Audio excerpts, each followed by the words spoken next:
What's up, comic book fans? Welcome back to the M.I.B.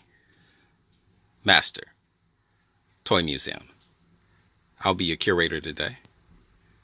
Guys, we got another fun one for you. Another really cool comic book, I believe all the way from 1972.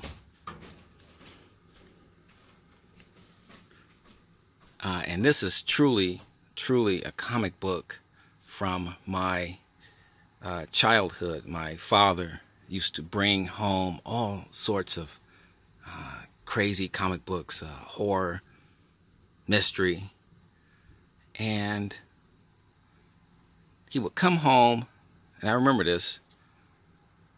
It's like a Saturday night, and usually on Saturdays he was out hanging out, doing things, working, and he would come home, and in his coat pocket he would pull out these very small books that looked like comic books, and I would say, wow, this is pretty cool. This is pretty cool. Mystery Comics Digest by Boris Karloff, Tales of Mystery. And these were the books he would pull out of his coat pocket and give to us. And I fell in love. It was love at first sight with these horror books. And the rest, as they say, is truly history. But guys, I want to give a quick shout out. Our opening intro song was provided to us by Mr. Andrew Sinadra. Check his channel out, guys. Andrew Sinadra. And Andrew, I'm praying that I'm getting that last name right. Andrew Sinadra. I'm going to spell it S-E-N-N-E-D-R-A.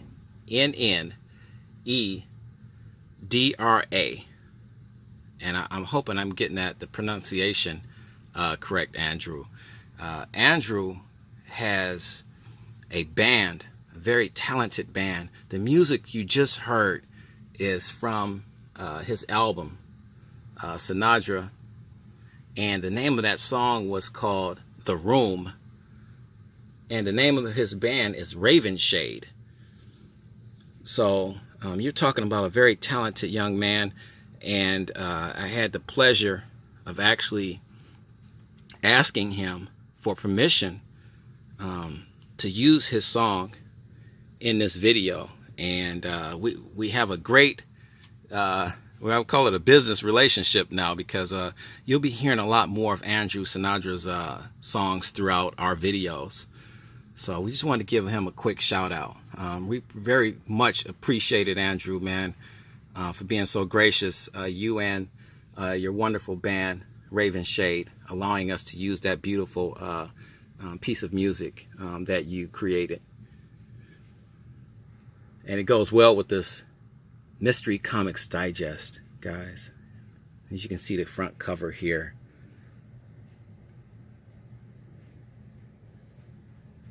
It's fantastic. And these were so tiny. As you can see, they're not big at all to your average size comic book. And I was wondering, as a kid, how was I able to, I guess when I was a kid, open it up, and it's literally,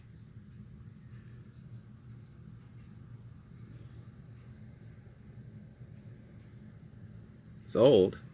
It smells like it's from 1970s. Yeah, July 1972. And here's your contents of everything. And we'll just go through and take you through. We crack open our books here at M.I.B. Master Toy Museum. They have a ton. Look, here's even more contents.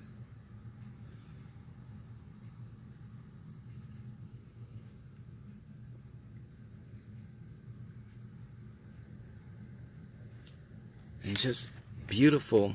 I'm just going to flip through, but these come here. We'll lay it down. This to get you.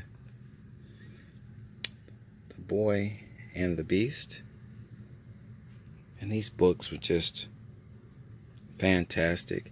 These were stories that were taken from the actual comic books from the Boris Karloff comic books, and they were just placed in digest form in a smaller version. But these were the books that I would lay on my living room floor as a child, or on my bedroom floor, or on the bed, and just simply go to another world.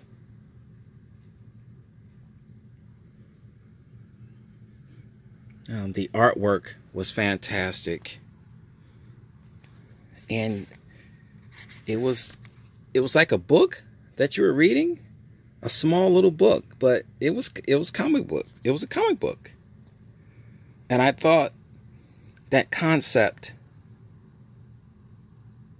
was so cool.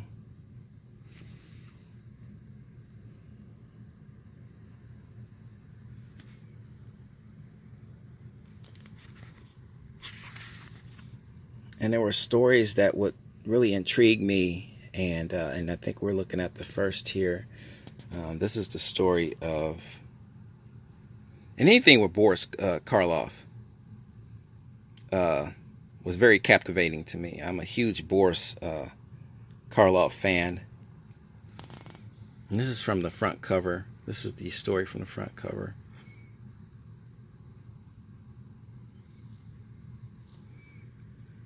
And guys, I even now, before I do these videos, I will get a cup of coffee, and when it's nice and quiet at night, I'll sit on my couch, and I'll read a few stories from these horror comics, or in this case, this is a mystery digest comic.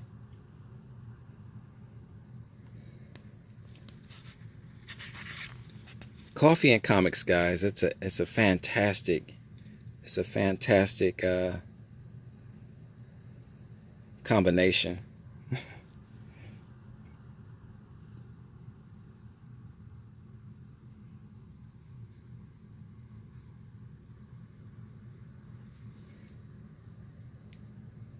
The artists and writers that worked on these small digest books and were just fantastic. Maybe a blown out shot here. And sometimes the comics were told in story form, like a diary of a demon.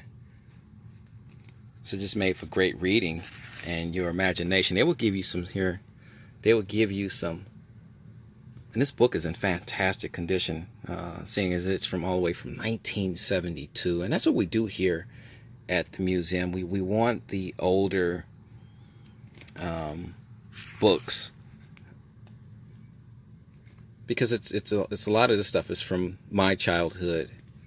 So I love a lot of the older. You'll see a lot of the vintage, more retro, older comic books and things of that nature.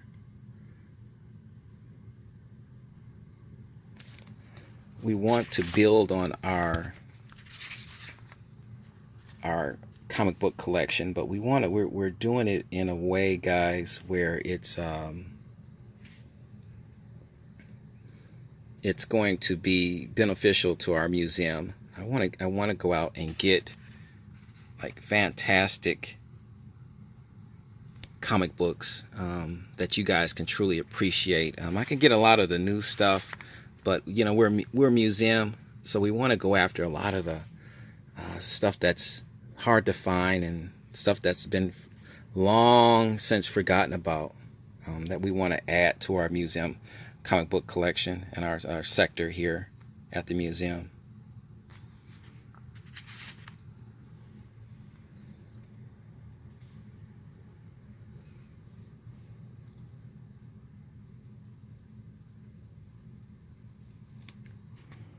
Like I said, this is made for hours and hours and hours of fantastic reading. And you have to understand something, guys. You know, especially the young people. Video games were in its absolute infancy in the early to mid 1970s. We didn't know a lot. We didn't know too much about video games. You know, you were either playing with your action figures in the 1970s, or you were reading your comic books, your horror comic books, your superhero comic books, Batman, Spider-Man, or beautiful comic books like this, the Mystery Digest, Boris Karloff, Vampirella, things of that nature. And so you know, we didn't know about smartphones and computers, and I mean, computers were as big as refrigerators, so we didn't know anything about laptops and tablets. Social media didn't exist.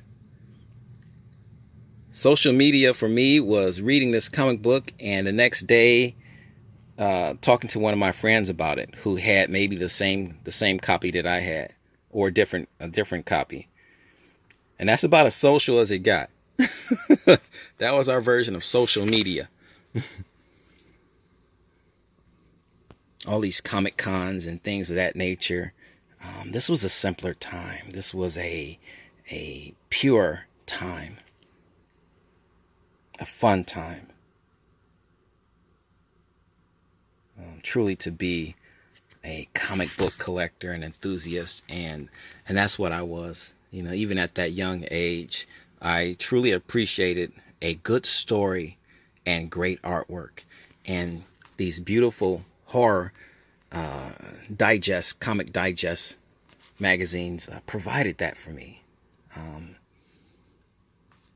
crazy world, and some of these stories were very scary.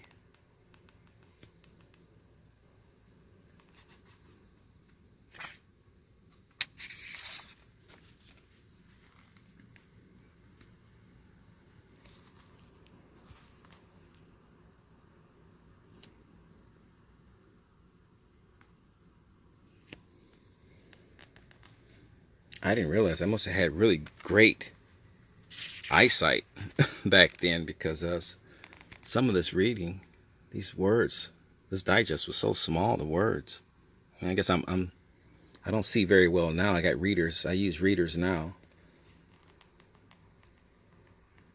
So guys, you can pause your video if you see a particular panel or page that you want that's caught your attention.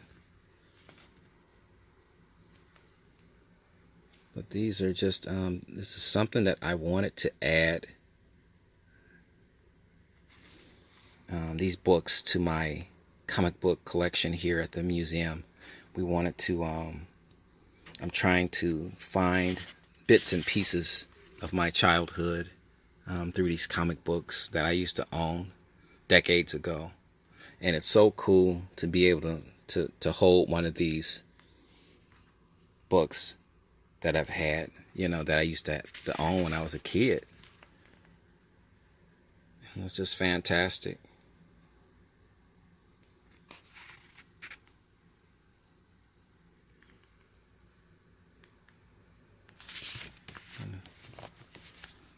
That's some of it, guys.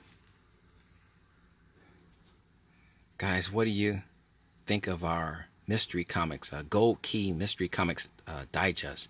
Boris Karloff, Tales of Mystery. Do you remember these really cool comic books? Do you own some of these? These were not too expensive. I got a ton of these beautiful Mystery Comic Digest books off of eBay. So they weren't too expensive. Some of them were. Once again, it's all about condition, and what type of condition you find these guys in. And because we are a museum, we're looking for very good condition, very fine condition. I'm learning a lot of the grading techniques of comic books and value and all of that. Especially now that, you know, I'm a curator of my own museum. We want to be able to bring these beautiful books to you, but I want to be able to enjoy them too. And that's, you know, guys, I don't buy anything just to show it off on my channel. I don't do that. I buy it because I truly enjoy it and I love it. So everything you see on my videos is all about the love of the hobby.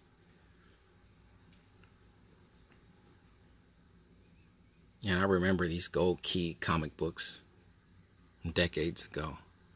Guys, we'd like to thank you for, well, let's turn this around real quick. We never showed you the back of it. Remember these old ads here on the back? Groovy, colorful cloth patches that tell it like it is. Only for 69 cents.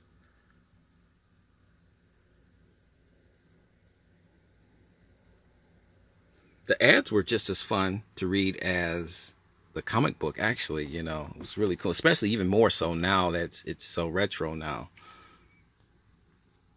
And guys, we'd like to thank you for hanging out with us today in our museum. You know the routine, guys. God bless.